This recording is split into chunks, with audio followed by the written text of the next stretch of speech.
There it goes. An error occurred. I think we're live. All hey, right. everyone. Ladies and gentlemen, we are joined again by our friend Braeden Bumpers, one of the co-founders of McClintock Distilling, hand sanitizer company, and one of, I don't remember how many members are, like 1/5 of the illest, realest killers. True. So, Should I be freestyling right now? Yeah, sure. Go ahead. The mic is yours. Be at the end of this one. Is it definitely live? Because I didn't get a notification on my phone. It says live on my screen. Okay. This is riveting material for anyone that's watching. Okay. Well, it says there are 2 people watching, so we might as well start. All right. So you have a new vodka coming out. I do. On Friday or Saturday? Saturday. Right? Yeah. I think the label's awesome. One of your employees told me it was ugly, though. Yeah, it's caused a lot of controversy. It's the first one that breaks our usual template. But we wanted to do, this one is one of the weirdest projects we've done, so we wanted to make a label that was different than what we usually do. In true fashion, I have not tried it yet because I want you to have to watch whatever faces I make just in case I hate it. Good. I did. I have a Tiger King glass prepared. Perfect. To make us uncapped signature cocktail because I'm not sure how to drink it. So I figured just over ice is good. That sounds pretty good to me. So why don't you tell us a little bit about the project? Sure. What is special about this vodka? How did it come about? All those fun things. So it is a truly one-of-a-kind spirit. It's a project we've been working on for almost 3 years now. We wanted to make this like a sipping style vodka, but something that was completely different than what you normally find. So it is our organic vodka. We used our gin basket to vapor infuse fresh sliced cucumbers and organic lemon zest into the vodka. And then we took that, put it in a used añejo tequila barrel for 2 years. And then we harvested it, and that's what it is. So I've kind of been billing it as part tequila, part vodka, maybe a hint of gin, and a totally unique spirit. So how should this be drank? How would you drink it? So I like everything, we try to make everything as a sippable product, but we've been slowly testing this out in cocktails, and it works in, it might be the most versatile spirit we put out because it works in tequila cocktails as kind of a lighter alternative. It works in vodka cocktails with, you need something with more like body, more flavor. And it even works in gin cocktails. So if you like the idea of a gin cocktail but don't like gin, this is the one for you. All right, so I did the usual just over ice because I'm lazy. The best, or actually because I'm a master mixologist, and this is definitely the best cocktail. Yeah, a little H2O, break up those aldehyde bonds. That's really good. Yeah. I think you definitely just sip on that. Yeah, I think so. It's it's definitely something you can enjoy like as a sipping spirit. I think it has elements of whiskey or like a nice reposado or añejo tequila in there where it has that really full, just thick mouthfeel that you normally wouldn't associate with a vodka, but for this one you get it. Yeah, it's very not vodka-y. Yes. Yeah. It opens up, like the lime is right on the front end. It is a very like spring, summer focused spirit. So you get that bright citrus right up front, and then you get some of the barrel notes, that woody oakiness, and then the tequila really comes out in the finish. It almost finishes more like a tequila than it would normal vodka. But not nearly as harsh.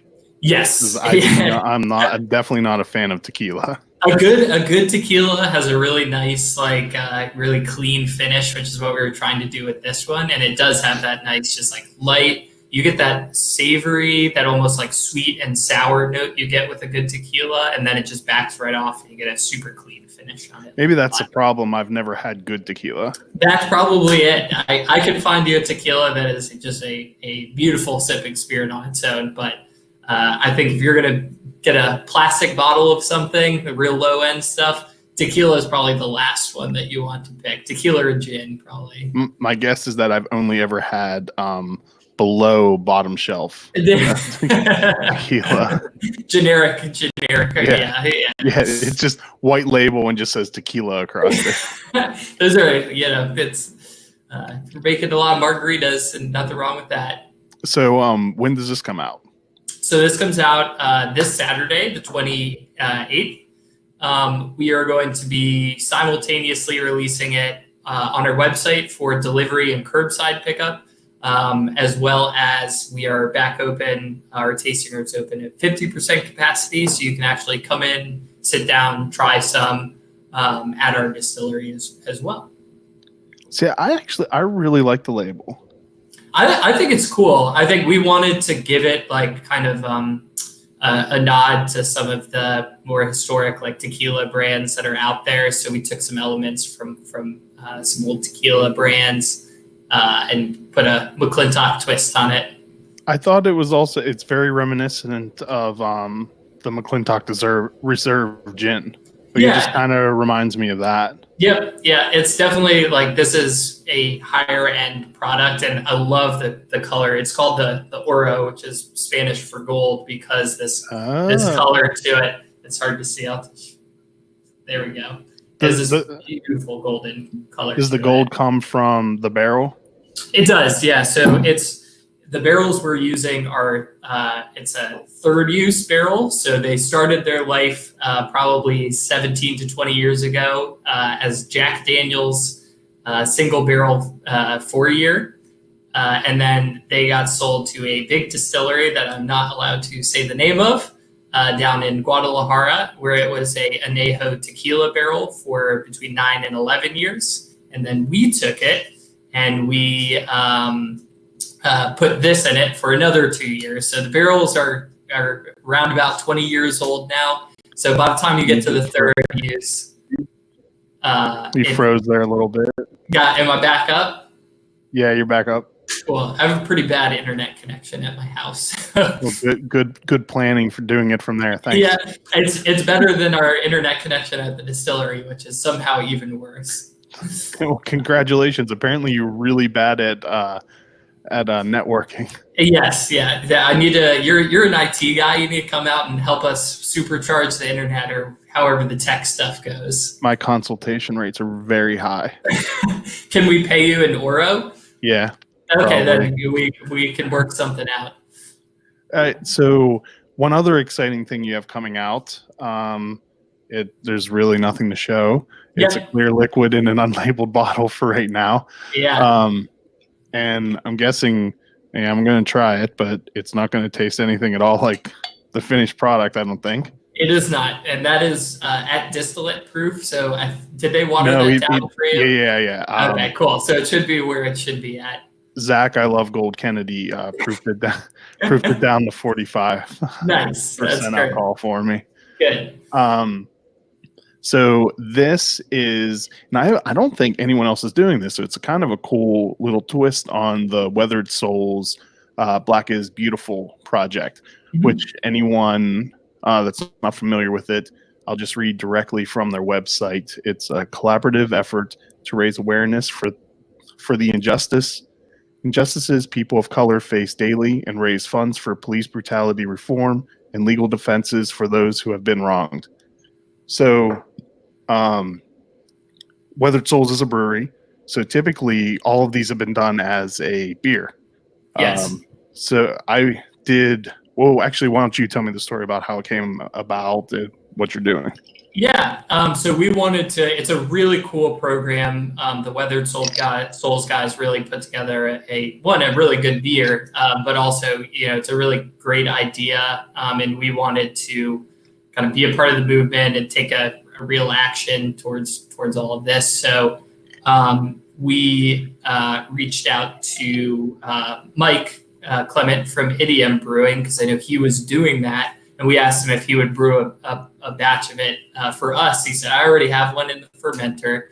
So we took that recipe that the Weathered Souls guys came up with. We distilled it into this distilled specialty product. It's kind of like along the same vein as a whiskey. And then what you have is brand new. We just distilled it yesterday.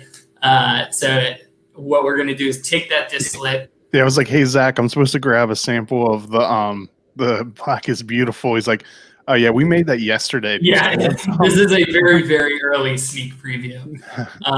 So it came out, and it already has a lot of these really rich kind of, imperial stout type notes to it. So we are macerating it with dark chocolate cacao nibs to kind of play up a lot of those really rich espresso dark chocolate flavors. And then we will be releasing that as a Black is Beautiful spirit. And we're the first and only distillery participating in the program, which we're excited about, and joining the hundreds of breweries that are doing this. Actually, I'll look at that. They probably have that on the website now, because it's an ever-growing list. It is.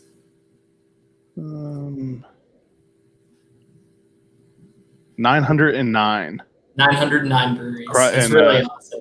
Every state in the U.S. and 17 other countries.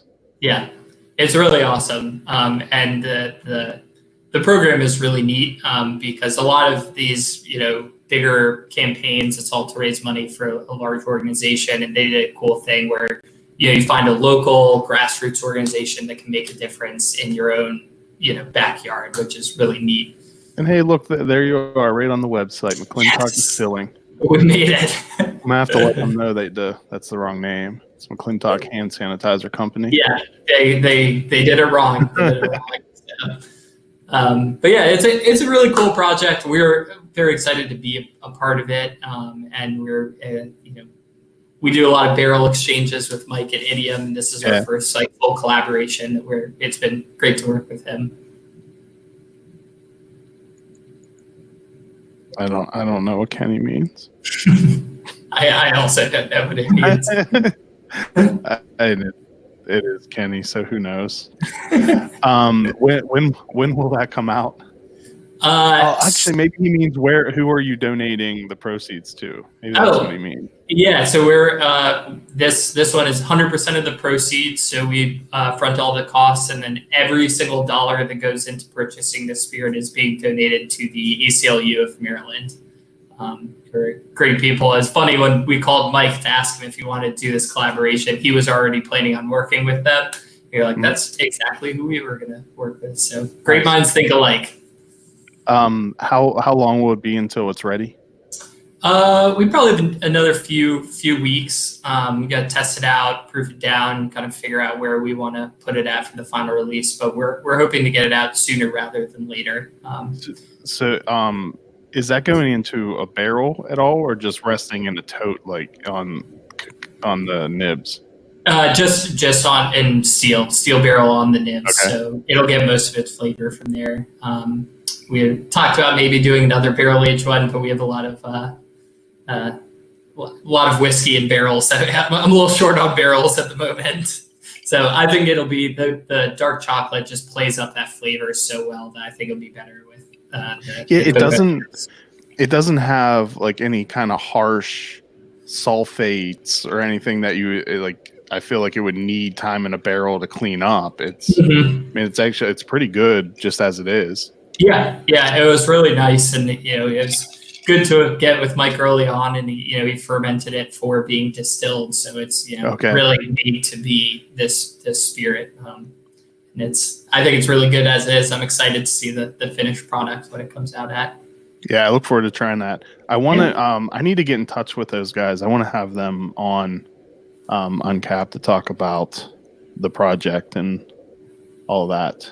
Yeah, they're awesome. They've been helping us along the way because obviously what we're doing is very different than what their program is set up for, and they've been super helpful in working with us to get our spirit off the ground. So can't recommend them enough. And I know for a fact now that Marcus is a big whiskey drinker. So oh, nice. You'll have to show him some of the note cover and see how he likes some of that. I was supposed to go to Texas next month. No, wait, what month is it? No, in August. So 2 months. There was a conference and they just canceled it because apparently all hell is breaking loose in Texas right now with it pertaining to COVID. Yeah. I don't know if they just didn't take it seriously in the beginning or if it's like a second. I haven't followed Texas closely, but like apparently they went like straight skyrocketing in number of new cases and they're back in shelter at home orders and huge fines if people were seen not wearing masks. And gotta roll it on back. So no conference anymore. Yeah, that's a bummer. Yeah. Well, cool. I look forward to trying the finished version of that because even this just distilled yesterday was good. But Oro is great. I really, really like that. I may try it in an actual more pedestrian cocktail, not we made a really signature one. There's a really simple one that we were drinking last week that was amazing and it very easy. Just get a bunch of watermelon juice. And I have a watermelon upstairs. You're good to go. Juice the watermelon, mix the Oro with watermelon juice. It's awesome. It's dangerously easy to drink. All right. I get that's going to be maybe the project for later tonight. There you go. All right. Well, thank you for your time, Braeden. Thanks for having me on, as always, Chris. Are you sure you don't want to spit a few bars before we say goodbye? Or save that for another time. Save that for get build my next experience. So I'll freestyle some stuff. All right, everyone. Stay safe. Wash your hands and wear a mask. Cheers.